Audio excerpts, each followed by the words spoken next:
Hello, Wildcat fans. Welcome to another installment of Call of the Wild, a look at events going around at Weber State Athletics. The Weber State football team opened the home season last week with a 32-14 win over Sacramento State on a beautiful night at Stewart Stadium.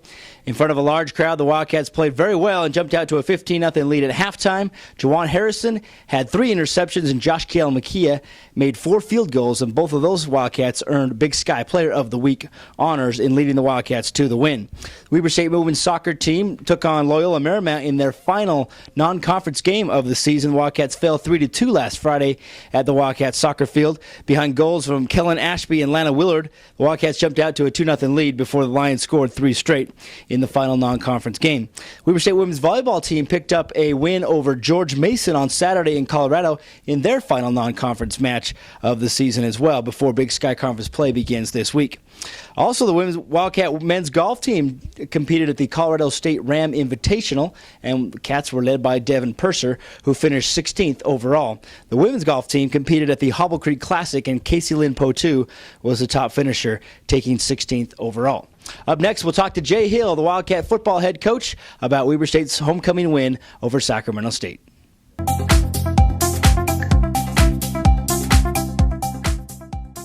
Welcome back to the Call of the Wild. We're joined today now by head coach Jay Hill, the Weber State football team, coming off a 32-14 homecoming win over Sacramento State. Had to feel, 1, great to get home, and 2, to come out and play so well and get a home win.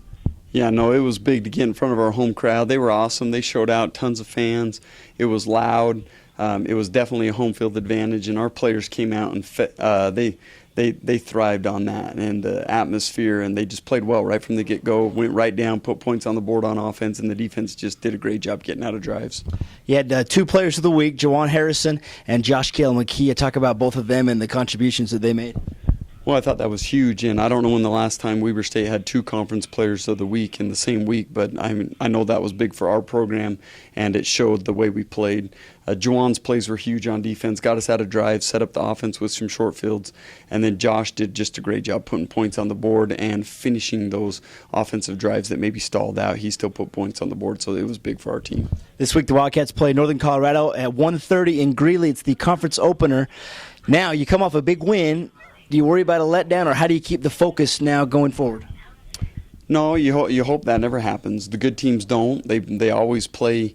They always play well. Whether they didn't do great the game before, they played great the game before. They just keep playing at the same level, and your preparation and everything you do as a program should be the same each week, no matter whether you won or lost. Okay. Well, good luck to the football team heading to Northern Colorado this Saturday. We'll be back with more right after this.